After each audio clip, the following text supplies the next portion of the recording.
Were you one of the first to pre-order an Apple iPad and await its arrival on April 3rd, 2010? Or were you anxiously waiting for the stores to open on April the 3rd so that you could be one of the first to purchase the Apple iPad? If your answer is yes to any of these questions, you are an Apple iPad innovator. For the educator, this is the individual who tend to learn and implement new technologies into their instruction as soon as the technology is introduced to their school. Early adopters represent 14% of the population, the first to embrace a new technology or any new idea before other consumers do. This caused a delay in the international market sales of the iPad because of the high demand for the product in the United States. Does this describe you? For the educator, this is the individual who tends to gravitate towards the new technology once they've evaluated success of the use of the product with the innovators of their school. The early majority represents 34% of the population. These are the individuals who jump on the bandwagon just after the innovators and the early adopters. The individuals who will more likely wait until the holidays to purchase the Apple iPad. In order to appeal to these educators who fall into this group, various professional development must be conducted in an attempt to expose the educator to the innovation, as well as driving in the importance of incorporating the innovation into the classroom. They must know how this innovation will improve, enhance, advance their instruction and their students' learning experience. Lastly, the laggard represents 18% of the population. This is the person who is among the last to adopt a new idea or a new product, or they don't feel that the new product is worth adopting.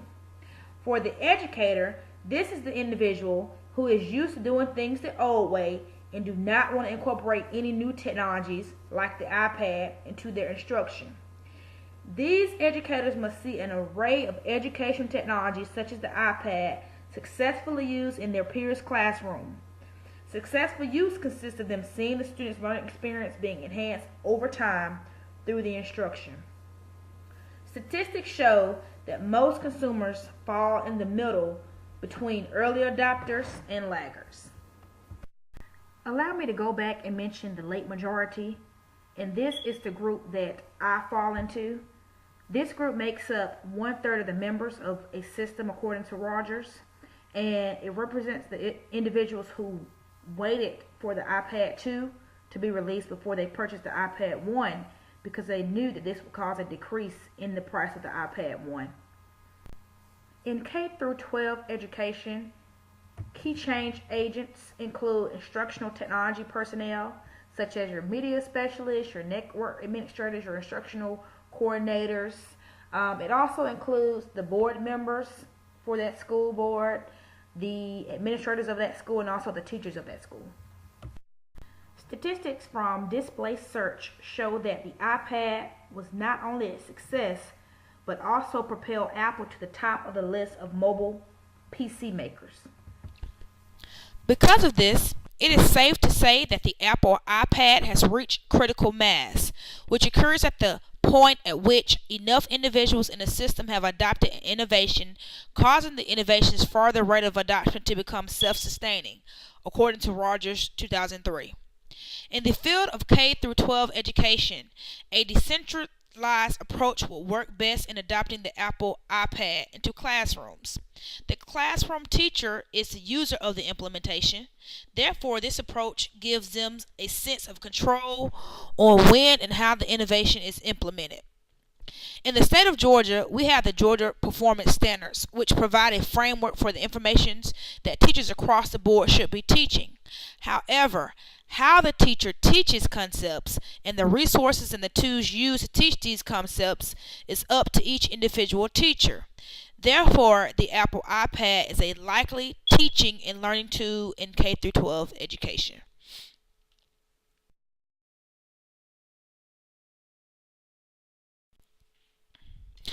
As noted on the previous slide, there are many advantages to incorporating the Apple iPad into the K through 12 classroom. As it relates to reading, the iPad makes an excellent electronic or ebook or any document reader. The advantages to K through 12 students would be not having to carry around heavy books, having all of their textbooks on one device, being able to take notes and share notes, and also being able to save money. Listening and viewing. Students can download podcasts, music, and any other media for instant listening and viewing through the iTunes Store. Students could also access YouTube and other image or video sharing services. Being able to conduct research. The Safari browser is quick and it's easy to use.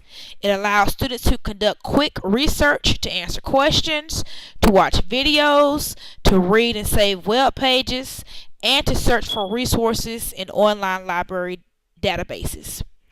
As it relates to communication and collaboration, there are a lot of social apps that are available that students can use to share information, receive updates, and conduct research. In addition, there's a built-in email app that is handy for students.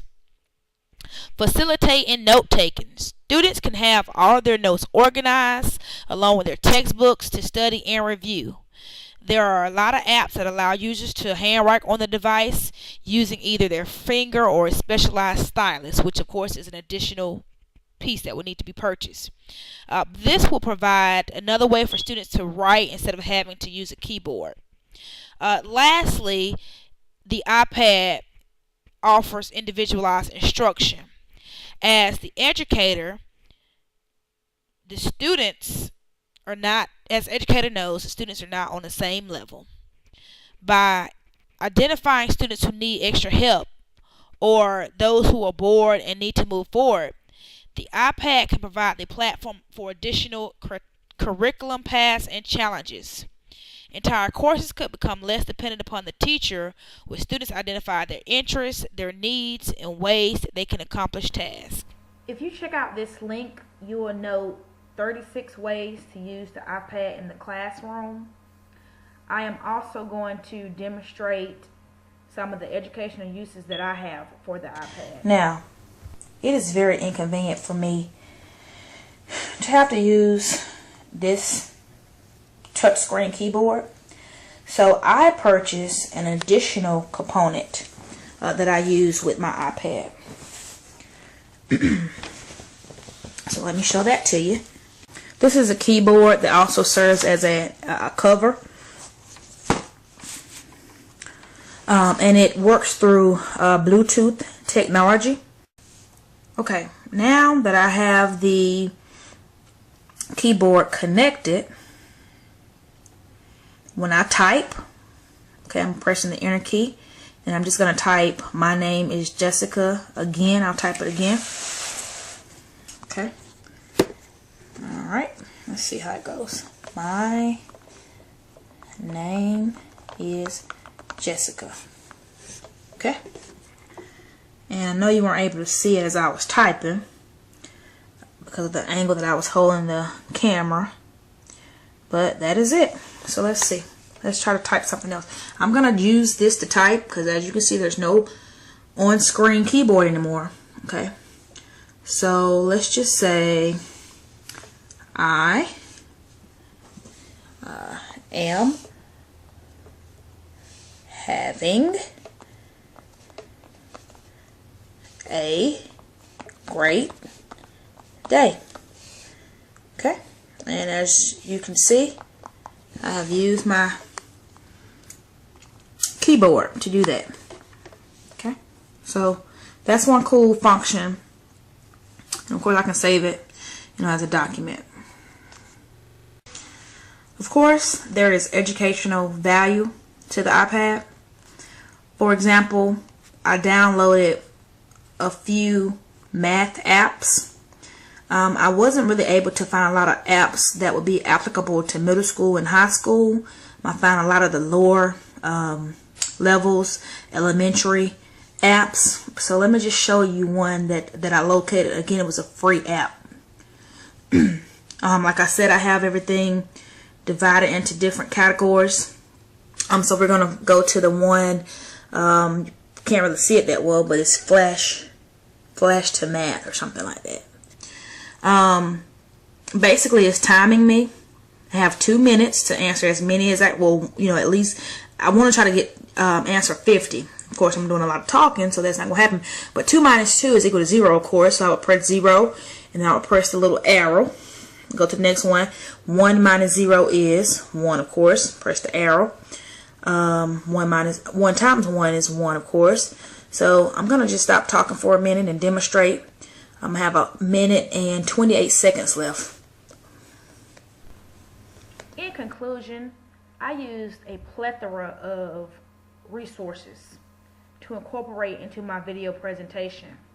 As you can see, there is an array of information available on this innovation. So if you have time, check through some of the resources, and I hope that you've enjoyed my presentation. Thank you.